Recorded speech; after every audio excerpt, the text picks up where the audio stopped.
এবার আমাদের মুক্তির প্রথম ধাপ। উৎসব তো হতেই হবে। হ্যাঁ দিদি, উৎসব হওয়া উচিত।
কোথায় গেল ওই মেয়েটা?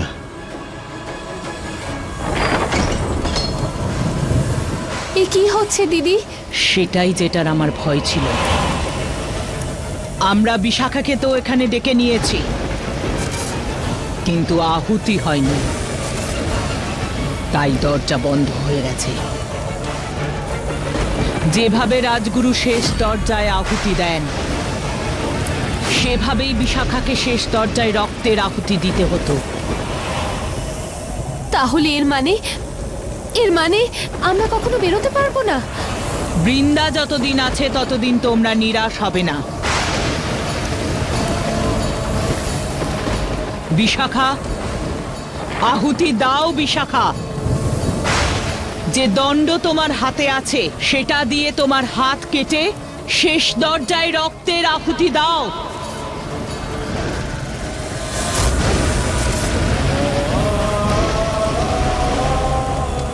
দিদি, এত সময় কেন লাগছে? ধৈর্য ধরো সুরেলি। ও নিজের রক্ত দিয়ে আহুতি দিচ্ছে তো।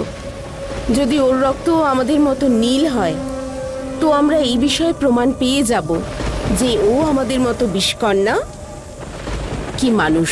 কারণ একজন সাধারণ মানুষ এই 20 লোক অবধি আসতে পারবে না। বিশাখা, নিজের রক্তের আহুতি দাও আর এই দ্বারকে খোলো।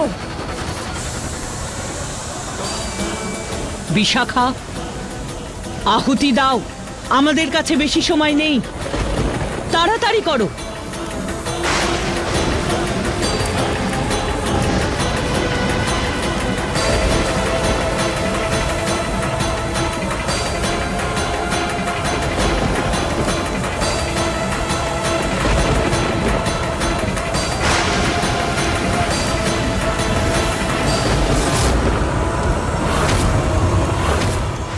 বিশাখা,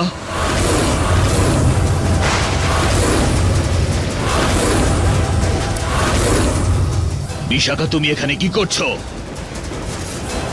বিশাখা,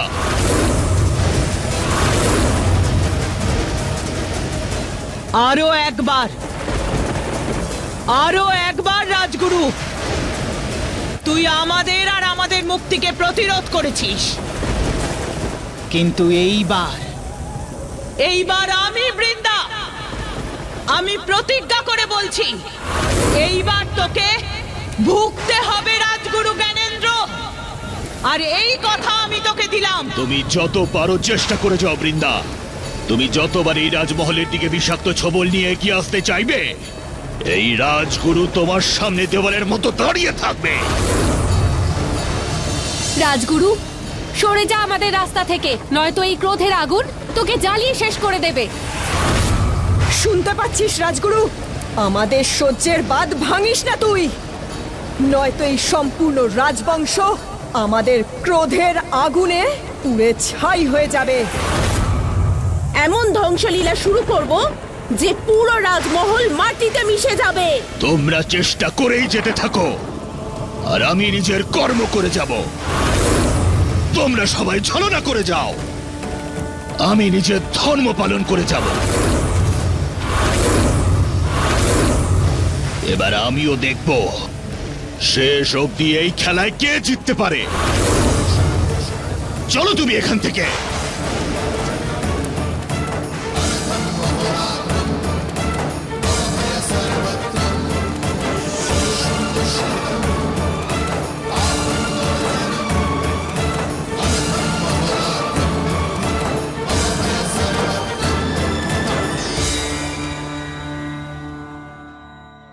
আচ্ছা, অনেক আনন্দ করেছো বিরাজ, নেত্রা।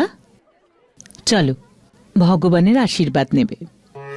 হ্যাঁ মা, কাম।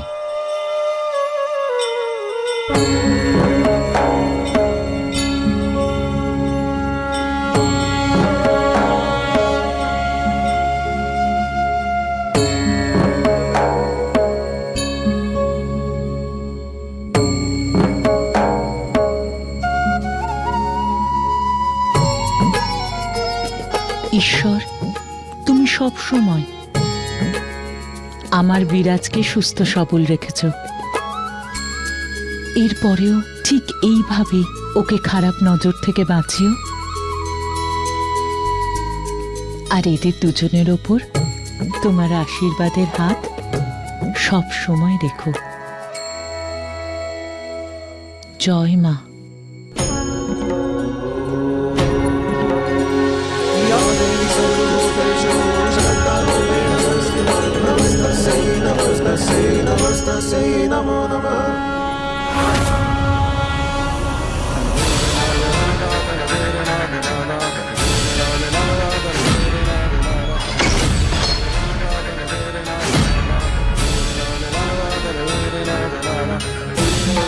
বিশাখা,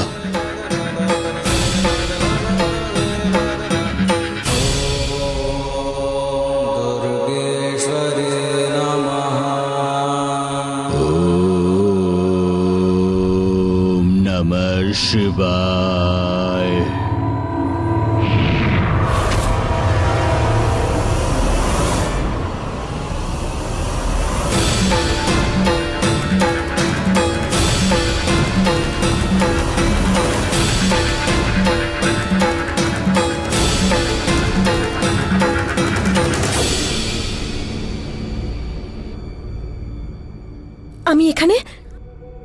আমি এখানে কি করে?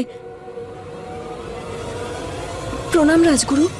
সেটা তো আমিও জানতে চাই যে তুমি এখানে কি করে এলে। আমি জানি না রাজগুরু, কিচ্ছু মনে নেই আমার। আমি তো ওই অনুষ্ঠানে ছিলাম।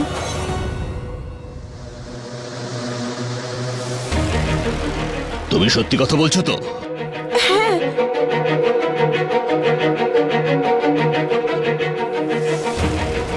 দেখো, অজান্তে যদি একবার কিছু হয়ে যায় সেটাকে ভুল বলা হয়। আজকের পরে আমার অনুমতি ছাড়া তুমি এখানে আর কোনোদিনও আসবে না। আচ্ছা, এখন যাও এখান থেকে।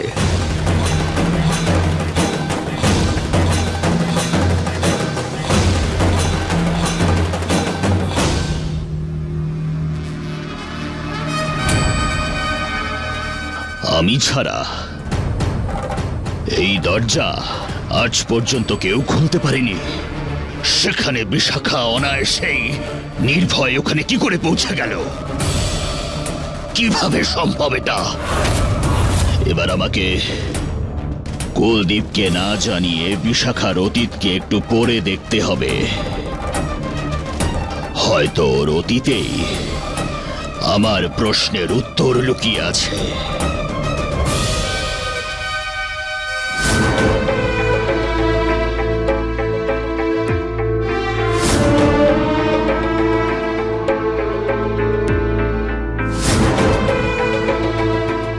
আজকের পরে আমার অনুমতি ছাড়া তুমি এখানে আর কোনোদিনও আসবে না। অদ্ভুত ব্যাপার, এখনো পর্যন্ত বুঝলাম না আমি ওই দক্ষিণ দ্বারে কি করে পৌঁছলাম। বিশাখা, বিশাখা, তোকে পেছন থেকে ডাকছিলাম আমি। কোথায় গেছিলিস? এত চিন্তিত লাগছে তোকে। কি ভাবছিস তুই? এবার বাবাকে কি বলবো আমি? ওই কি হয়েছে? কি হয়েছে বিশাখা?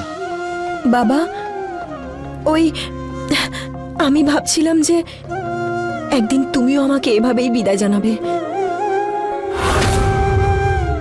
তোমার থেকে দূরে যাওয়ার কথা মনে হলো, তাই কেমন কষ্ট হলো। আরে এটুকু ব্যাপারে তুই চিন্তিত হয়ে গেলি? আরে তোর বিয়ের তো অনেক দেরি রয়েছে এখনো। আর যদি তোর এতই অসুবিধা থাকে তাহলে তোর জন্য ঘর জামাই নিয়ে আসবো, ঠিক আছে? হ্যাঁ হ্যাঁ। আচ্ছা, আর কি বলে তাকে ঘর জামাই করবে? আমার প্রশংসা শুনিয়ে নাকি নিজের তলোয়ার দেখিয়ে? যা কিছু হোক দেখিয়ে দেব। তোর মুখে যেন এমনই হাসি থাকে। তোর হাসি মুখ দেখে আমার সব চিন্তা দূর হয়ে যায়। এমন ভাবেই হাসতে থাক সব সময়।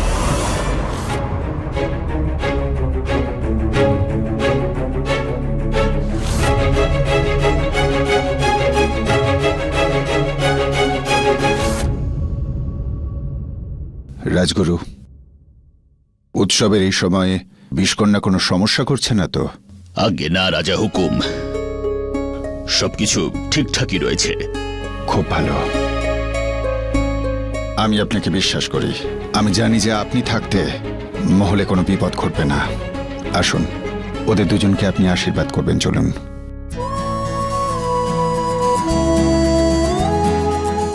বিরাজ, নেত্রা, রাজগুরুকে প্রণাম করো। অখণ্ড সৌভাগ্যবতী ভাবা, বেঁচে থাকো। ঈশ্বর করুন তোমরা সবসময় সুখে থেকো আর তোমাদের সম্পর্ক অটুট থাকুক।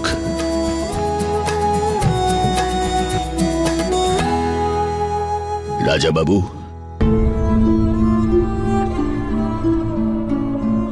এবার আপনিও আমাকে আজ্ঞা করুন। এখনো একটা শেষ কার্য বাকি আছে, সেটা শেষ করার জন্য আমি ঠিক সময়ের অপেক্ষায় রয়েছি।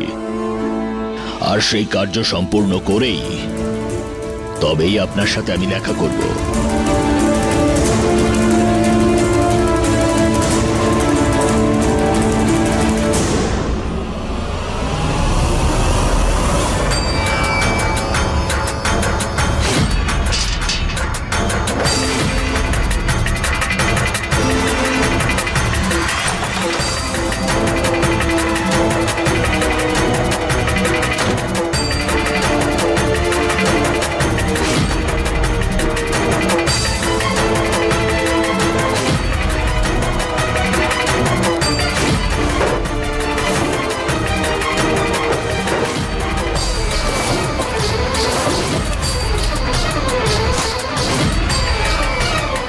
একজন মেয়ের অস্তিত্ব তার মায়ের পরিচয় থেকেই হয়ে থাকে, কিন্তু এখানে তো বিশাখার মায়ের একটা ছবিও আমি পাচ্ছি না। আর বিশাখার সঠিক পরিচয় জানার জন্য ওর মায়ের ছবিটা পাওয়াটা খুবই জরুরি। বাবা, অনুষ্ঠান তো হয়ে গেছে, এবার যাই। চল, আমি তোর সাথেই যাচ্ছি। চলে আয়।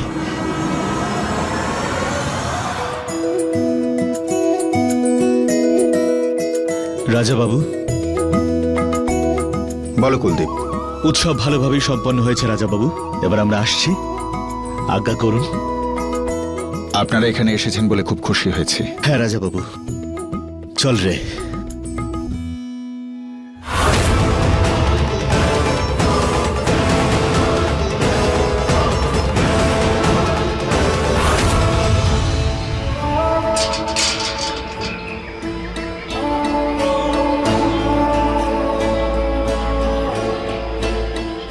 বিশাখা, তুই যা, আমি একটু রাজগুরুর সাথে দেখা করে আসছি। আচ্ছা বাবা।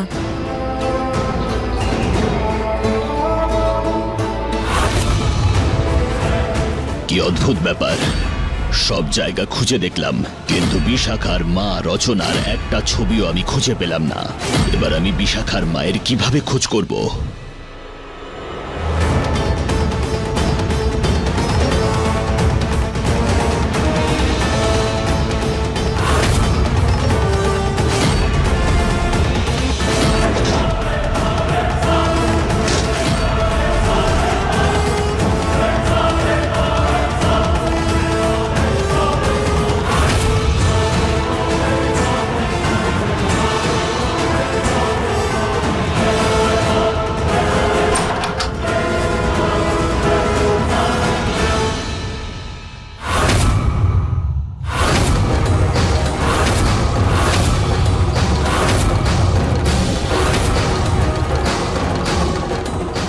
রাজগুরু, আপনি এখানে?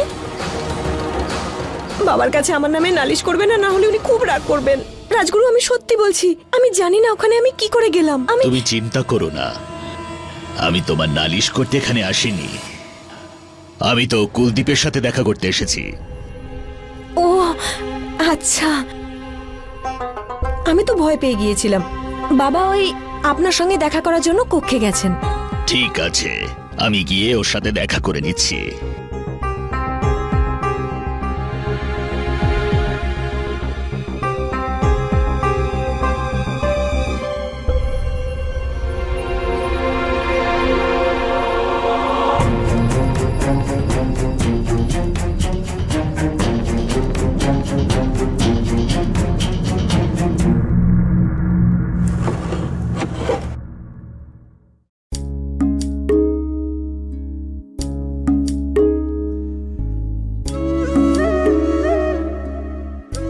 জানো মা, আজকে যা ঘটলো তা খুব অদ্ভুত ছিল।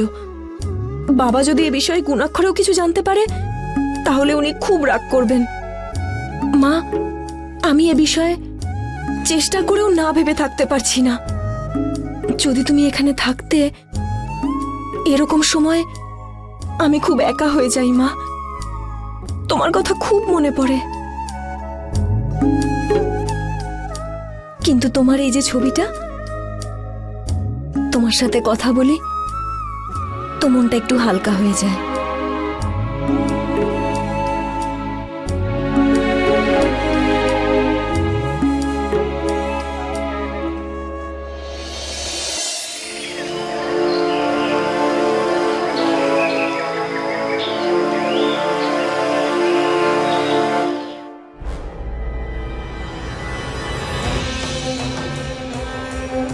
সেনাপতি কুলদীপ। রাজগুরু, আপনারই অপেক্ষায় ছিলাম আমি। এইসব যজ্ঞে কি কোনো বাধা পড়েছিল রাজগুরু?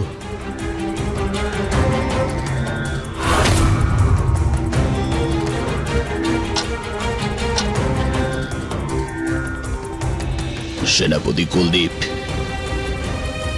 বিষকন্যাদের শক্তি প্রতিদিন বেড়েই চলেছে, আর আমাদের আশঙ্কা বিশ্বাসে পরিণত হচ্ছে। কেউ তো মহলে রয়েছেই যে ওদের সাহায্য করছে।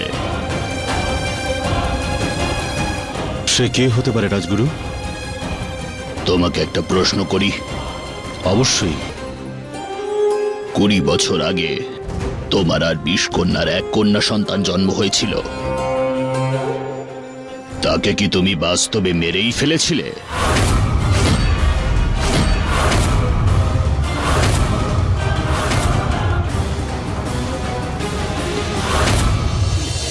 হ্যাঁ রাজগুরু, আমি ওকে এই রাজবংশ থেকে অনেক দূরে করে দিয়েছিলাম।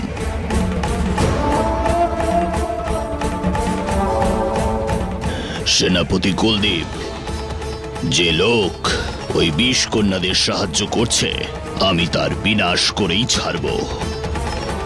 আমিও প্রতিজ্ঞা করেছি যে আমি থাকাকালীন রাজমহলের সুরক্ষা নিয়ে যেন কেউ খেলতে না পারে।